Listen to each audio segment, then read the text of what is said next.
మనం ఈ విధంగా ముందు చూపు కలిగి సిద్ధపాటు కలిగి మనం ఈ విధంగా ఉండాలి అని కొన్ని మాటలు మనం నేర్చుకుందాము.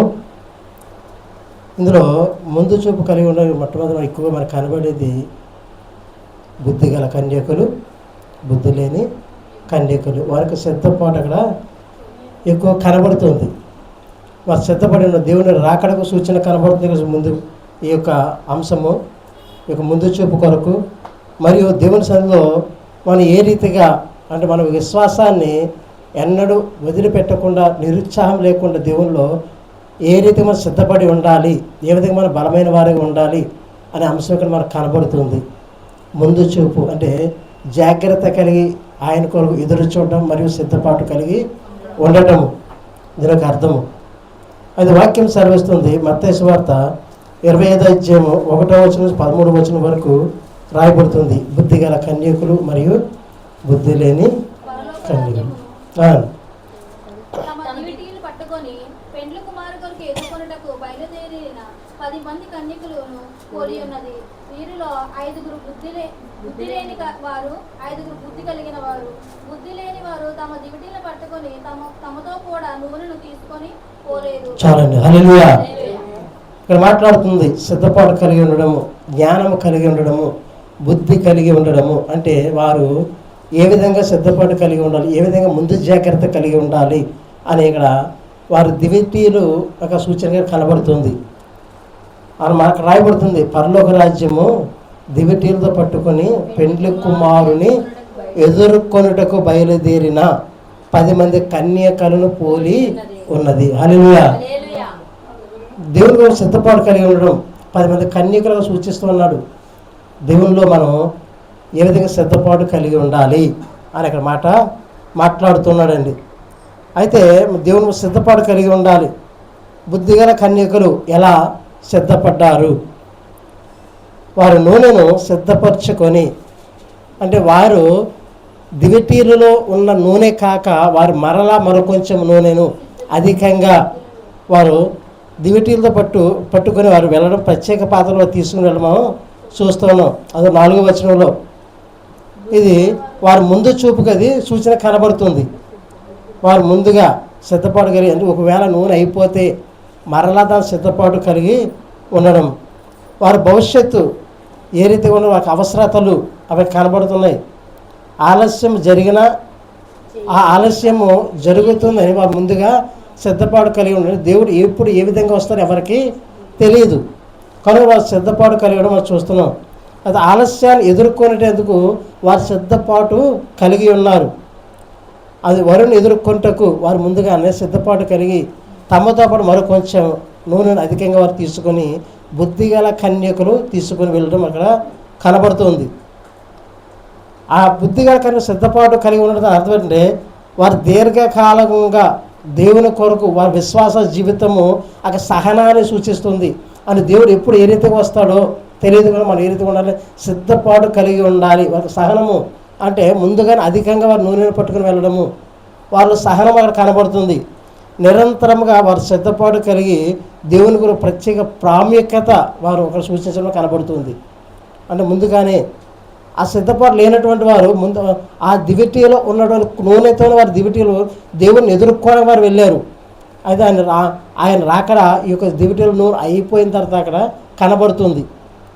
అయితే వారి దివిటీల నూనె అయిపోయింది, కొంతమంది నూనె ఆరిపోయింది, మరికొందరు నూనె ఆరిపోతులుగా తీసుకొచ్చిన నూనెను అందులో వేసుకొని వారు సిద్ధపాటు కలిగి ఉండడం కనబడుతుంది.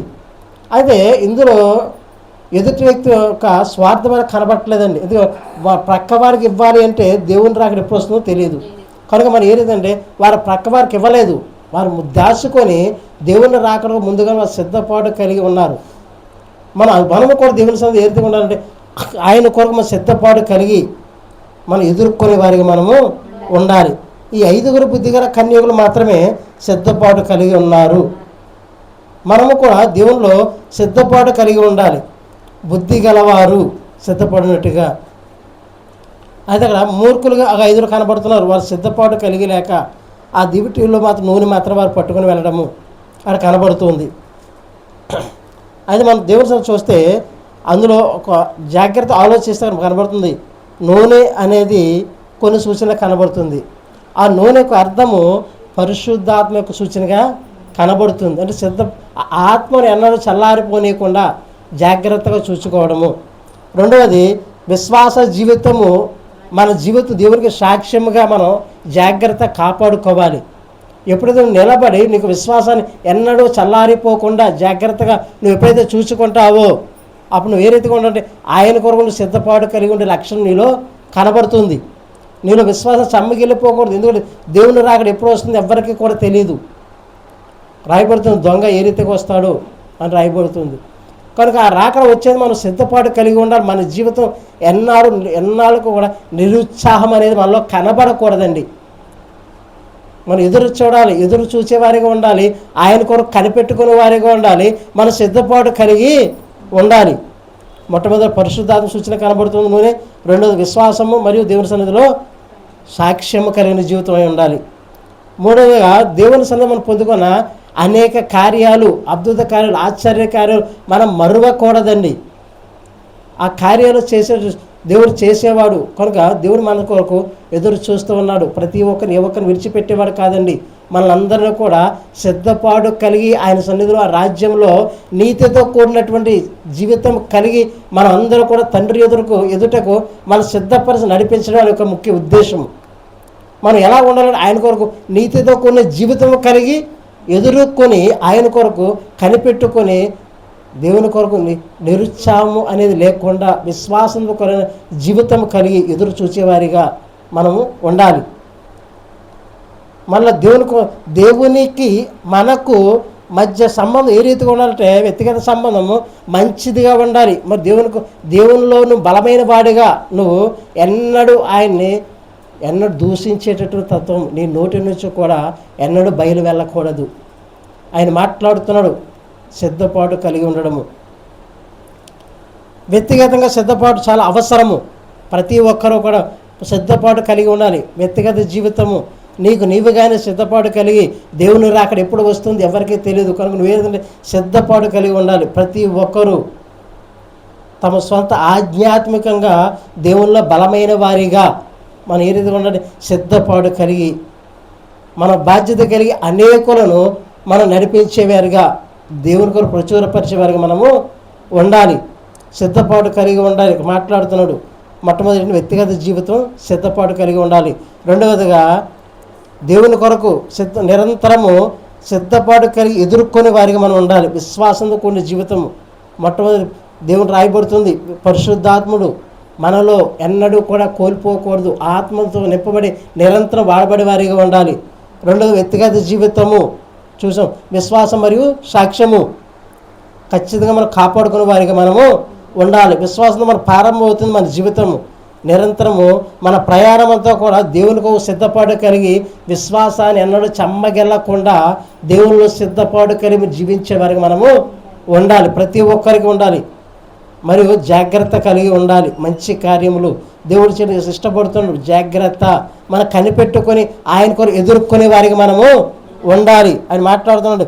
ఏ రోజు ఏ గడి ఎప్పుడు ఏ రీతికి వస్తుంది ఎవరికి కూడా తెలియదు. ఇందాక చదివిన 25వ అధ్యాయంలో 13వ వచనం చూడండి ఒకసారి.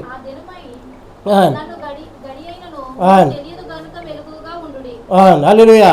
చెప్ ఆ దినము ఆ గడియ మీకు తెలియదు కనుక మెలకువగా ఉండుడి. మనం మెలకువగా ఆయనకు ఎదుర్కొనే వారిగా మనం ఉండాలి.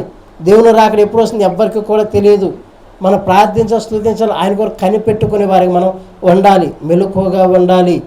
కానీ దేవుని రాకడ ఎదురు చూసేవారికి ఉండాలి. దేవుని కొరకు మనం ఏ రీతి ఆయన ఎప్పుడు వస్తాడో తెలియదు, ఎప్పుడు ఏ రీతిగా ఎవరిని తీసుకుని వెళ్తాడో కొనుక్కోబడతాడో తెలియదు. కనుక మనం ఏ రీతిగా ఉండాలి, ఎవరికి వారు వ్యక్తిగతంగా సిద్ధపాటు కలిగి ఆయన కొరకు ఎదుర్కొనే వారికి మనము ఉండాలి.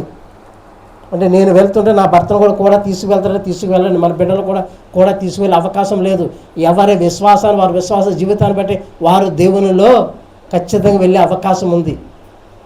కానీ మరి ఏ రీతిగా ఉండాలి, మనం సిద్ధపడాలి. మనతో మన కుటుంబాలు కూడా సిద్ధపాటు ఉండేలాగా విశ్వాసాన్ని నీలో చంపగెళ్ళకుండా ప్రతి ఒక్కరూ దేవునిలో బలమైన వారిగా ఎదుర్కోవడానికి సిద్ధపాటు కలిగి ఉండాలి.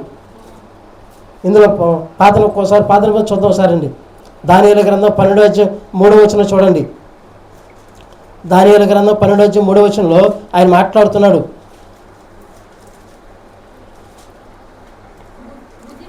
బుద్ధిమంతులైతే ఆకాశ మండలంలోని జ్యోతులను పోలిన వారై ప్రకాశించెదరు. అనుసరించి అనేకులను త్రిప్పుదురు. హల్లెలూయా. ఎవరండి? అనేకులను మనం నడిపించే వారిగా ఉండాలి, అనేకుల ప్రకటన చేసే వారిగా ఉండాలి. మళ్ళీ మాట్లాడుతున్నాడు నీతి మార్గం అనుసరించి అని మాట్లాడుతున్నాడండి. మన వాక్యం బోధించడమే కాదు, మనం నీతితో కొన్ని జీవితం కలిగి మనకు ఉండాలి. వారు మాత్రమే ఆ బుద్ధి కలిగిన వారు ఆకాశ మండలంలోని జ్యోతులను పోలిన వారై ప్రకాశిస్తారటండి. ఎవరైతే దేవుని సన్నిధిలో ఎక్కువగా ప్రార్థిస్తారో స్తుతిస్తారో వారి ముఖం ఎప్పుడూ కూడా ప్రకాశిస్తూనే ఉంటుందండి. వారి ముఖం ఎప్పుడు తేజస్తో నింపబడి ఉంటుంది. ప్రార్థనా పరులు ఖచ్చితంగా వారి ముఖం చూడడానికి తేజస్తో కలగా కనబడుతుంటుంది. ఎందుకంటే వారిలో స్వార్థముకు కూడిన జీవితం ఉండదు, నిరుత్సాహం ఉండదు, ఎదుటి వ్యక్తి యొక్క అది ఎదుగుదలను చూసి అసూయపడే తత్వం ఉండదు. కనుకనే వారు ఎటువంటి నిరాశ అనేది వారిలో కనబడదు. కనుకనే వారి ముఖం ఎప్పుడు ప్రకాశిస్తూనే ఉంటుంది.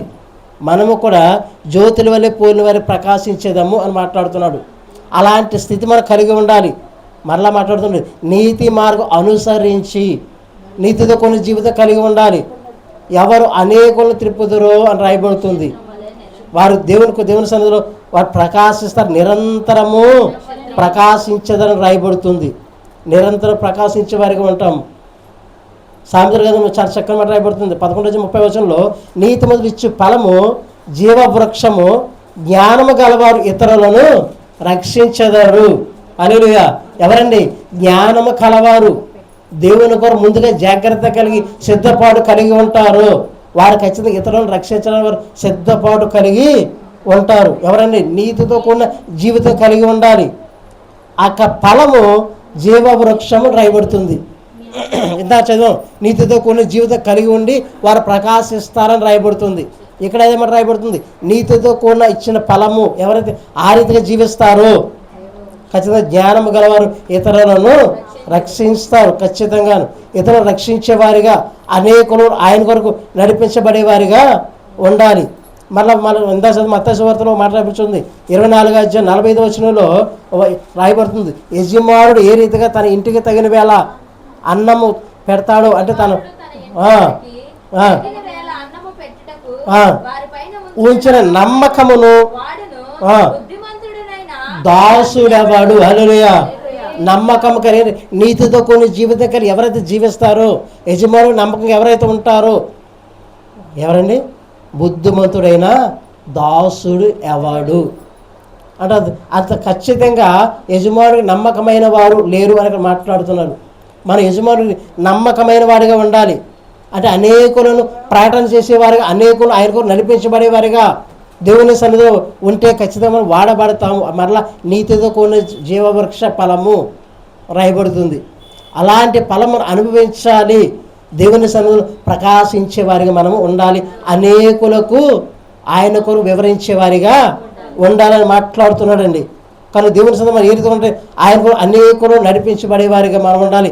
అనేకులు ఆ ప్రకటన చేసేవారిగా ఉండాలి. దేవుని సన్నిధిలో స్తుతించి మనకు విశ్వాస జీవితం ఆయనకి ఇష్టమైన వారిగా, నమ్మకమైన వారిగా మనం జీవించాలి. మొట్టమొదటిగా మన జీవితాన్ని బట్టి అవతల వ్యక్తి జీవితం కూడా ఖచ్చితంగా దేవునిలో నమ్మకమైనదిగా, ఇతను ఏ రీతిగా దేవుని నమ్మకంగా ఉన్నాడో నేను ఆ రీతిగా ఉంటే, ఇతను ఏ రీతిగా వాడబడుతుంది నేను అదే రీతిగా ఖచ్చితంగా వాడబడతాను, దేవుడు నమ్మకమైన వాడు అనే విశ్వాసం నిన్ను బట్టి అవతల వ్యక్తిలో కలిగి జీవించే అవకాశము ఉంది. మన జీవితం ఆ రీతిగా ఉంటే ఖచ్చితంగా అనేకులు వారిపై త్రిప్పబడే అవకాశము ఉంది. యాకోబు చాలా చక్కని మాట్లాడు చూడండి 5:19 ఒక్కసారి చూడండి.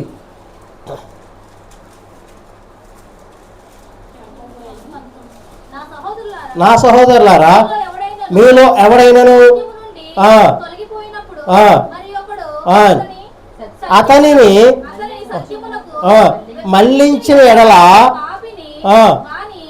తప్పు మార్గం నుండి ఒక ఆత్మను రక్షించి అనేక పాపాలను తాను తెలుసుకొనవలెను. హల్లెలూయా. రాయబడుతుంది ఒకడు దేవుని సన్నిధి వెళ్తూ వాక్యం విని వాక్యంలో వాడు బలపడకుండా ఒకవేళ తప్పిపోతే అని రాయబడుతుంది. ఇక్కడ సహోదరులారా ఒకరి వల్ల ఒక ఐక్యత కలిగి అవతలకి తప్పిదమును మనం మన్నించి వానికి దేవుళ్ళ బలమైన వాడికి ఉండడానికి మనం తోడ్పడాలి. రాయబడుతుంది, తొలగిపోయినప్పుడు మరియు కూడా అతని సత్యమును మళ్ళించిన ఎడల, అంటే మరలా దేవుడిచ్చే జ్ఞానము చొప్పున అతను నడిపించిన ఎడల అని మాట్లాడుతున్నాడు. ఆ నడిపించబడిన వ్యక్తి వాని తప్పు మార్గం నుండి మళ్ళించేవాడు మరణం నుండి ఒక ఆత్మను రక్షించి, అంటే అతను తప్పిపోయినవాడు ఆ మరణానికి అప్పగింపబడకుండా దేవుళ్ళ మరలా నడిపించబడ్డము. అంటే వాక్యం తెలుసు, దేవుని సన్నిధి వెళ్తున్నాడని మనం అనుకుంటాం. కానీ వెళ్ళిన వ్యక్తి దేవుళ్ళో నమ్మకంగా జీవిస్తున్నాడు, తనకు ఇష్టమైనట్టు జీవిస్తున్నాడా, తన కోరికల కొరకు అనేకులను తప్పుదారు నడిపించే వ్యక్తిగా ఉన్నాడా అని మనం ఆలోచన చేయాలి. దేవుని వెళ్ళిన ప్రతి ఒక్కరూ ఆ నిత్యరాజును నడిపించబడరండి. ఎందుకంటే తనకి ఇష్టమైన మార్గం అనుసరించేవారు ఉంటారు, కానీ కొంతమంది దేవునికి ఇష్టంగా నడుచుకునేవారు ఉంటారు. కనుక మనం ఏ రీతిగా నీతితో కూడిన జీవితం, సత్యంతో కూడిన జీవితము దేవునికి ఇష్టమైనది. ఆ ఇష్టమైన వాడు ఒకవేళ తప్పిదం నేను సహోదరులు నీ కుటుంబం నీ యొక్క సన్నిధిలో వెళ్తున్న వారు ఎవరైనా సరే తప్పిపోయి లోకరీతిగా జీవిస్తూ ఉంటే వారికి దేవుని కొరకు ఆ మర్మములను వివరించే వారిగా నువ్వు ఉండాలి. మరలా వారికి విశదపరిచే వారిగా ఉంటే అక్కడ రాయబడుతుంది, ఆ పాపి ఒక ఆత్మ రక్షింపబడి అనేక పాపములు కప్పివేయను తాను తెలుసుకోలేను. అంటే వాడు మరలా దేవునిలో నడిపించబడడం, దేవునిలో మరలా ముందు కంటే ఎక్కువ ఉన్న స్థితిలో వాడు నడిపించబడ్డము ఇక్కడ కనబడుతుంది, వాక్యం సెలవిస్తుంది. మనం ఏ రీతిగా ఉన్న దేవుని సన్నిధిలో ఆయనకి ఇష్టమైన వారిగా, నమ్మకమైన వారిగా మనం జీవించాలి. దేవునికి ఇష్టమైన వారిగా మనం ఎప్పుడైతే దేవుని కృపలో మనం వాడబడడానికి ఇష్టపడతామో అక్కడ రాయబడుతుంది, బుద్ధిగల కన్యకులు నక్షత్రం వలె వారు ప్రకాశిస్తారు. మనము కూడా బుద్ధిగల వారమై దేవుడిచ్చే జ్ఞానం లేదా దేవునిలో నీతితో కూడిన జీవితం, జీవవృక్ష ఫలము కలిగి ఆ నీతిని అనుసరించి మనం జీవిస్తే ఒక ఆత్మను రక్షించి వారిని మరలా ఆ పాపములో పడిపోకుండా నిత్యరాజును నడిపించే అవకాశం దేవునికి ఇస్తూ ఉన్నాడు. అంటే ఒక ఆత్మను రక్షించావు అని దేవుడి సందు లెక్క అప్పచెప్పే సమయంలో ఆ లెక్క తీర్పును నీవు కూడా ఆత్మల రక్షణలో నడిపించబడతావు. మంచి సాక్షి, మంచి కుమారుడు, మంచి కుమార్తె అని అనిపించుకునే యోగ్యత మనకు దేవుడు మనకి ఇస్తూ ఉన్నాడు. అంటే అనేకులు మనం ప్రకటన చేసి దేవుని కొరకు విశదపరిచే వారికి మనము ఉండాలి. వాక్యం సెలవిస్తుంది.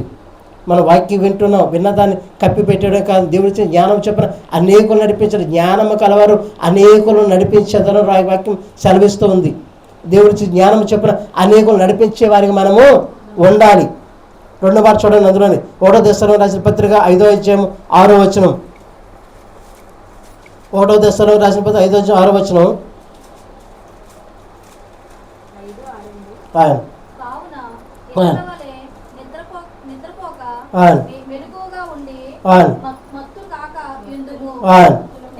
నిద్రపోవారు ఉండేవారు మత్తుగా ఉందరు, పగటి వారమై ఉన్నాము కనుక ఉండక విశ్వాస ప్రేమలను కవచము శిరస్త్రాణమును ధరించుకొందము.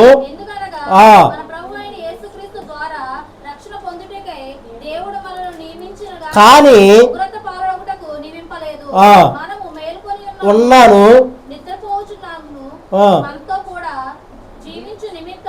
ఆయన మన కొరకు మృతి పొందేను. హల్లెలూయా.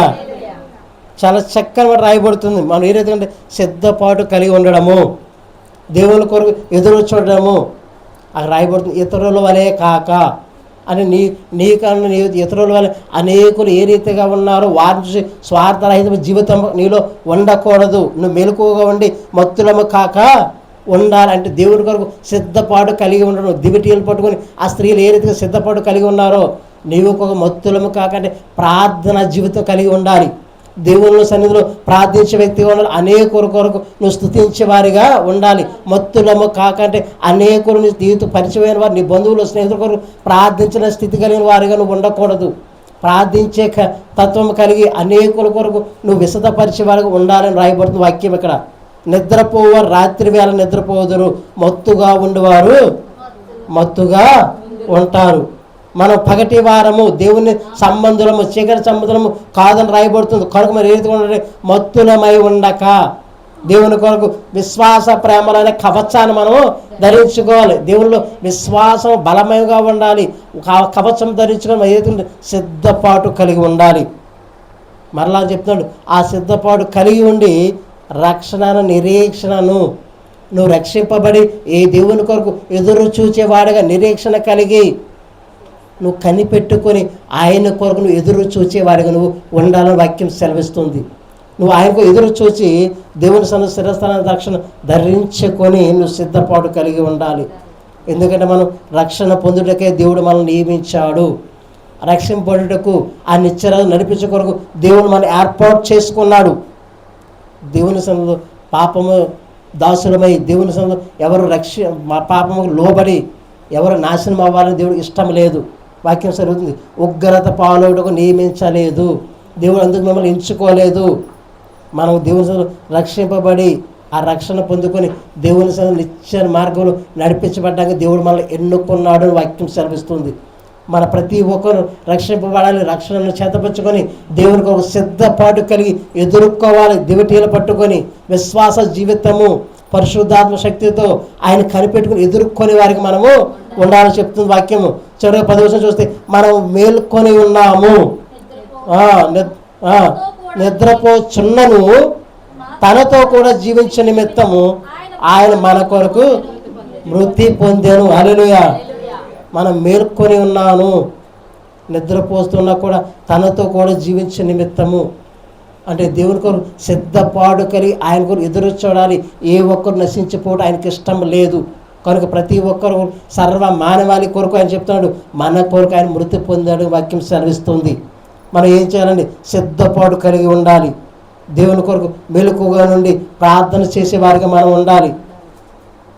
పౌలు భక్తుడు మాట్లాడుతున్నాడు ఇందులోని, మన సిద్ధపాటు కలిగి చాలా జాగ్రత్తగా మీరు ఉండాలి వాక్యం సెలవిస్తుంది. దానియేలు చెప్తున్నాడు, మీరు నక్షత్రం వలె మీరు ప్రకాశిస్తారు, జ్యోతుల వలె దేవుని ఎదుర్కొనే వారిగా ఉండాలి. 3వ చూడ 2వ పేతురు పత్రిక 3వ అధ్యాయం 10వ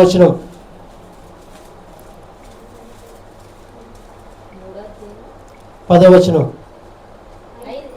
అయితే ప్రభు దినము దొంగ వచ్చినట్లు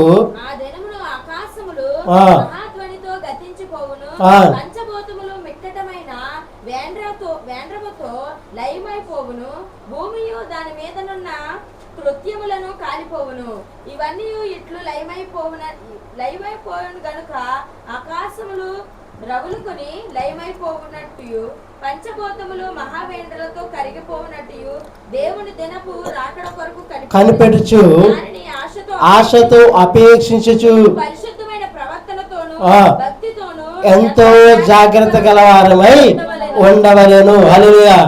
ఆయన మాట్లాడు, దేవుని దినపు రాకడ కొరకు ఆయన కొరకు మనం ఎదురు చూసే వారికి మనము కనిపెట్టుచు ఎదుర్కొని సిద్ధపాటు కలిగి దాని కొరకు ఆశతో అపేక్షించుచు మీరు పరిశుద్ధమైన ప్రవర్తనతో భక్తితోను ఎంతో జాగ్రత్త గలవారై ఉండవలెను. హల్లెలూయా. ప్రతి ఒక్కరూ జాగ్రత్త కలిగి ఉండాలి. పరిశుద్ధాత్మ శక్తితో నింపబడాలి. మనలో తప్పిదములు ఉండకూడదు. నీతితో కూడిన జీవితం కలిగి మనం ఉండాలి. భక్తితో కూడి దేవుని సన్నిధిలో ప్రార్థించే వారికి ఉండాలి. అనేకుల కొరకు స్తుతించే వారికి మనము ఉండాలి. ఆయన రాకడ ఎప్పుడు వస్తుంది ఎవ్వరికి తెలియదు. కనుక మనం ఏదైనా కనిపెట్టుకొని ఉండాలి. ఎదురు చూసే వారిగా ఉండాలి. సిద్ధపాటు కలిగి ఉండాలి వాక్యం సెలవిస్తుంది.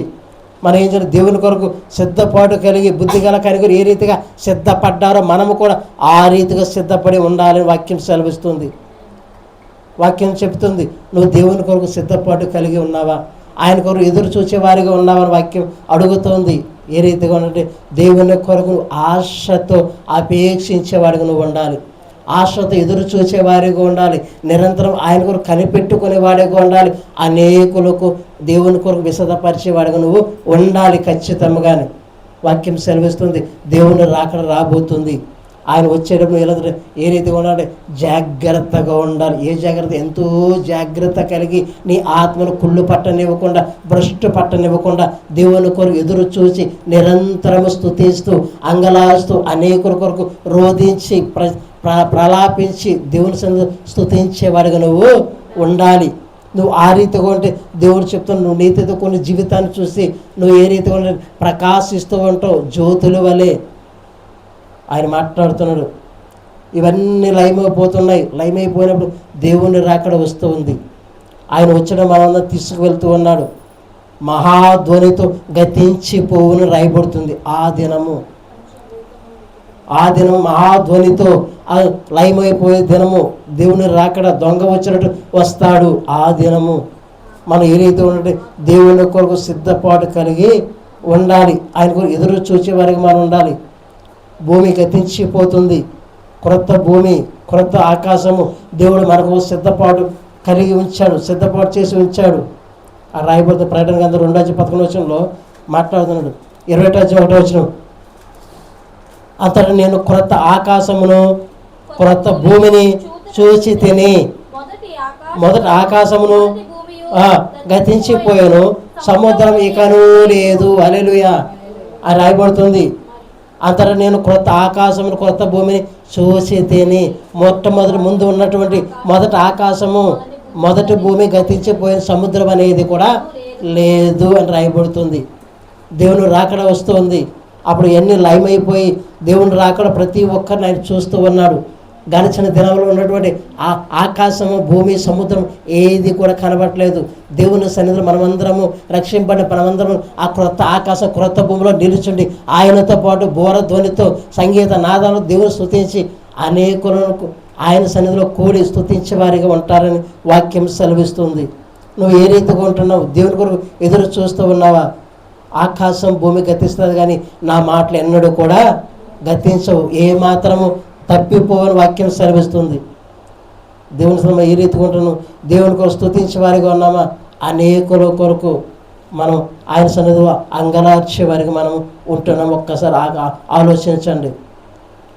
అనేకులు స్తుతిస్తున్నారు, కంఠధ్వనితో ప్రలాపిస్తూ ఉన్నారు. అవన్నీ కూడా భూమితో పాటు అందరూ కూడా లయమైపోతూ ఉన్నారు.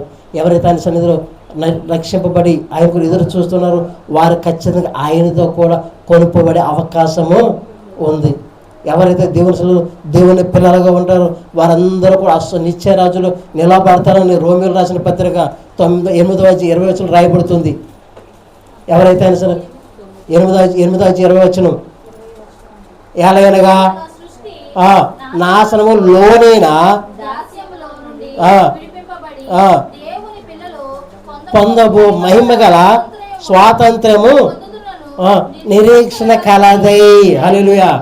దేవునికి స్వాతంత్రము, ఆ మహిమ గల స్వాతంత్రము పొందుదననే నిరీక్షణ కలిగిన వారికి మనము ఉండాలి. దేవునికి ఎదురు చూసే వారికి మనం ఉండాలి. ఆయన కొరకు కనిపెట్టుకునే వారిగా ఉండాలి. ప్రతి ఒక్కరు ఆయన హెచ్చరిస్తూ ఉన్నాడు.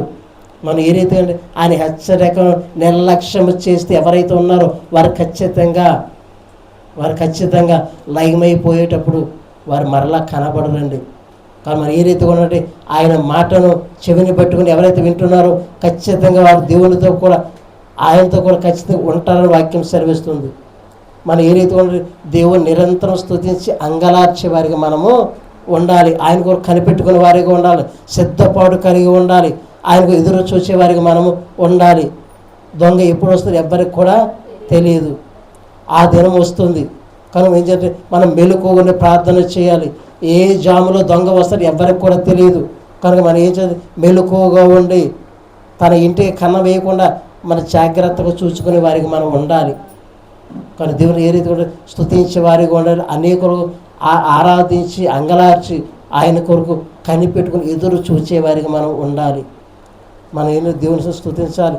ఎవ్వరు కూడా ఆయన సన్నిధిలో తప్పిపోవడానికి ఇష్టం లేదు అని వాక్యం సెలవిస్తుంది. ఆయన సముఖంలో మనమందరం కూడా నిలబడి ఉంటాం. ఎవరైతే ఆయన కొరకు అంగలార్చన స్తుతిస్తున్నారో వారందరూ కూడా ఆయన కొరకు వెళుతూ ఉన్నారు, వారికి నడిపించబడుతున్నారు. ఆయన మాట్లాడుతున్న మనందరూ కూడా ఆ దినమన తీసుకువెళ్ళే సమయము వస్తూ ఉన్నది, అతి త్వరలో ఉన్నది. మనం ఏం చేయాలంటే ఎంతో జాగ్రత్త కలిగి దేవుని కొరకు స్తుతించే వారిగా ఉండాలి. చివరిగా మాట్లాడి ముగించుకోవాల్సిందా చదివిందే 2 పేతురు రాసిన పత్రిక 3:7 అయితే ఇప్పుడున్న ఆకాశము భూమియు భక్తిహీనుల తీర్పును జరుగు దినము వరకు అగ్ని కొరకు నిల్వ చేయబడినవై ఆ, అదే వాక్యము వల్ల భద్రము చేయబడి ఉన్నవి. హల్లెలూయా. భూమి మీద భక్తి ఉన్న తీర్పును నాశనమును జరుగు దినము వరకు ఎవరైతే ఎదురు చూస్తున్నారో, దేవుడు ఎదురు చూస్తున్నారో వారందరూ వాక్యము వలన భద్రము చేయబడి ఉన్నది. దేవుని వాక్యం మనలో ఉండాలి. వాక్య ప్రకారం మనం జీవించేవారిగా ఉండాలి. ప్రతి ఒక్కరిని చూస్తున్నాడు.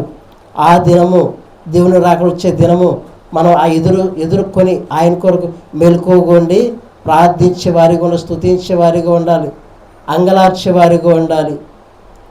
ఆయనకు వాక్యము విని చాలా జాగ్రత్తగా ఉన్నట్టయితే దేవుడు నిన్ను ఎన్నడూ కూడా ఆయన విడిచిపెట్టడు.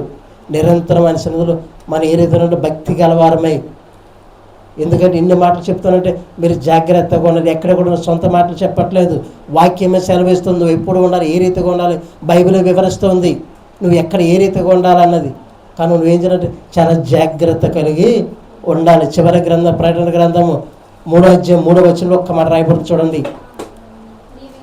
నీవు ఎలాగూ ఉపదేశం పొందితివో, ఎలాగ వింటివో జ్ఞాపకం చేసుకొని గైకొనొచ్చు పొందుము. నీవు జాగరూకుడవై ఉండిన వల్ల వచ్చేదను తెలియదు.